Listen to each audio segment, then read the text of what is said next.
Chicago, one of the largest and most bustling cities in the United States. But behind its bright lights lies a darkness that few know about.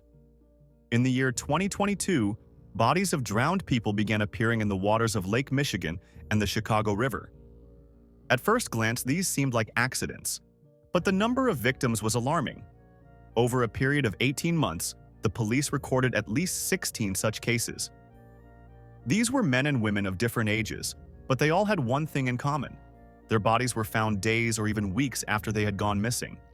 Notably, most of them disappeared after visiting bars or nightclubs. Surveillance cameras captured the victims leaving the venues, but what happened next remained a mystery. Some victims appeared frightened shortly before they vanished. Witnesses claimed they behaved strangely, as if they were trying to avoid someone. One of the victims, a university student in his mid-20s, was caught on security footage as he left a bar. The video shows him walking along the street, but at one point he suddenly stops, looks around as if noticing something or someone, then turns into an alleyway and disappears from the camera's view. A few days later, his body was found in the Chicago River. What is known about the victims? Most of the deceased were young people who had visited bars and clubs in downtown Chicago. Some had complained about strange incidents before disappearing. Some even mentioned that they felt they were being followed. Many had no criminal history, and their relatives described them as respectable individuals. The disappearance that caused the greatest public outcry was that of a 26-year-old man named Noah Enos, who went missing after attending a concert at the Salt Shed in mid-June of 2023. 5 days later, his body was found in the Chicago River, just 1 block from where he was last seen. He became the 16th victim in this grim series. Theories: a secret cult or club. The victims may have been part of ritualistic killings. A criminal syndicate. People could have been kidnapped for unknown purposes. A lone serial killer. Some believe a single perpetrator is responsible. The police are hiding something. Too many coincidences, yet no real suspects. What does the police say? Former FBI agent Tracy Wilder pointed out that the number of coincidences is too significant to ignore and suggested the possibility of a serial killer. She emphasized that disposing of bodies in water could be a way to erase evidence, making the investigation more difficult. However, officials are hesitant to jump to conclusions. The Chicago police and FBI continue their investigation. On the evening of March 3, 2021, 33-year-old Sarah Everard, a marketing director from London, was returning home after visiting a friend in the Clapham area. At around 9 o'clock in the evening, she left her friend's house and headed towards her home in the Brixton Hill area. At 9:30, surveillance cameras captured her on Poinders Road.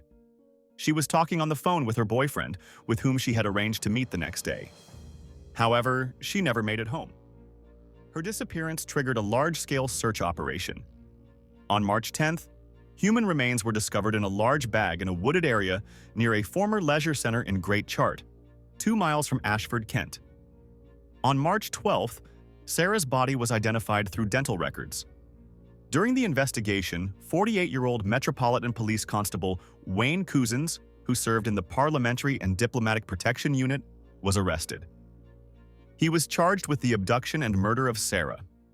The investigation revealed that Couzens, using his authority as a police officer, stopped Sarah under the pretense of her violating lockdown regulations, handcuffed her, and placed her in a rented car.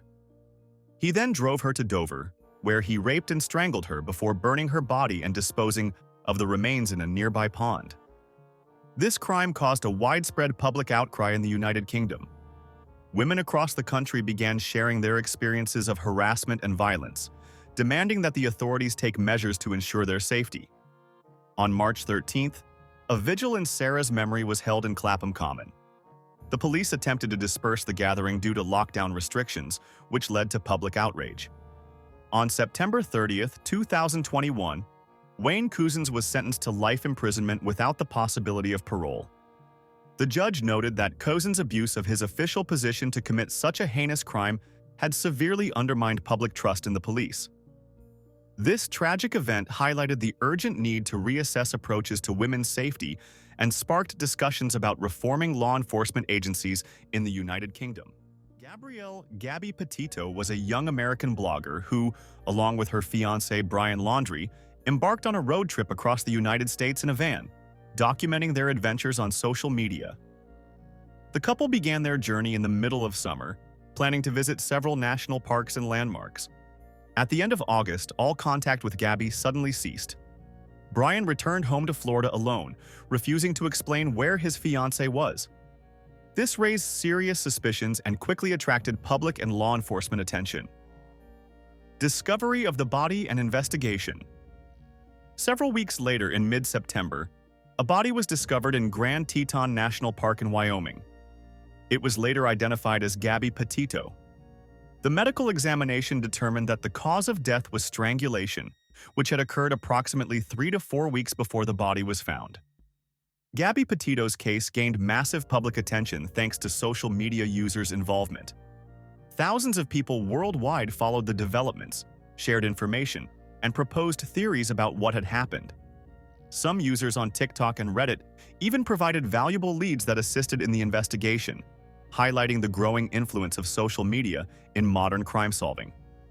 Gabby Petito's tragedy serves as a reminder of the importance of recognizing signs of abuse in relationships and the necessity of timely intervention.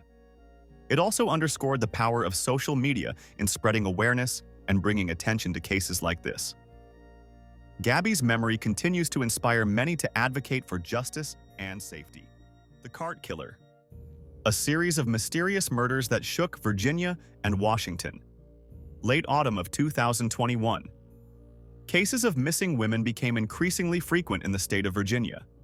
They vanished without a trace, only for their bodies to be discovered in unexpected places, behind motels and vacant lots and alleyways. But one eerie, unsettling detail connected all the cases. A shopping cart was always found near each victim. The police faced a baffling mystery. The victims were women of different ages and social backgrounds. Their personal lives revealed nothing suspicious. There were no signs of struggle, no clear motives for the murders. Only one thing remained consistent. The killer used a shopping cart to transport the bodies. The first alarming case emerged in late October when a 54-year-old woman named Ellen Elizabeth Redmond failed to return home. A month later, her body was found in Harrisonburg, discarded in a vacant lot and covered with trash. Nearby stood the same cart. Just days later, another body was discovered merely 100 meters away, that of 39-year-old Tanita Loris Smith. By this point, the police understood that the killer was following a specific pattern. He lured women through dating websites, arranged to meet them, and then murdered them without a trace. The next victim was a 29-year-old woman named Cheyenne Brown. She'd gone missing at the end of September.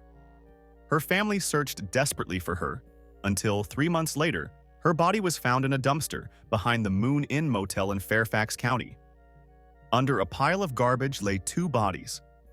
The second victim was a 48-year-old tourist from California.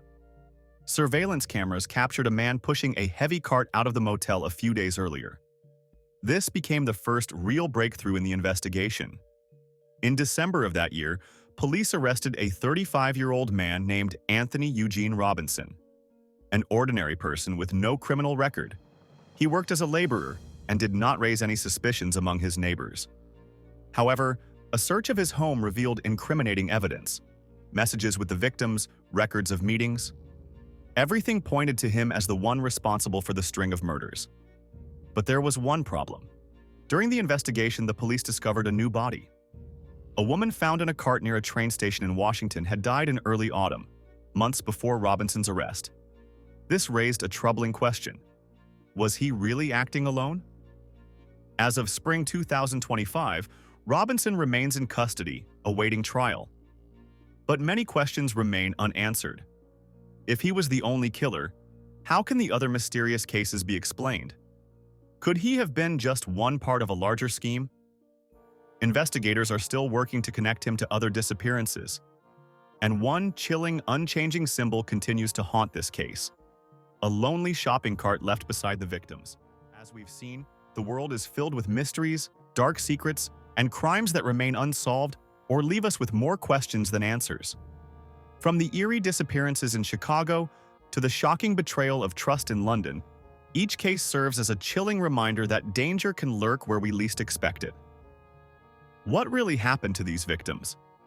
Were these crimes the work of a single mind, or are there deeper, hidden connections we have yet to uncover? Let us know your thoughts in the comments below.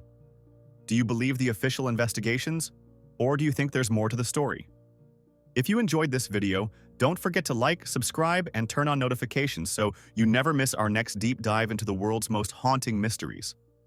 Until next time, stay safe, stay aware, and keep questioning the world around you.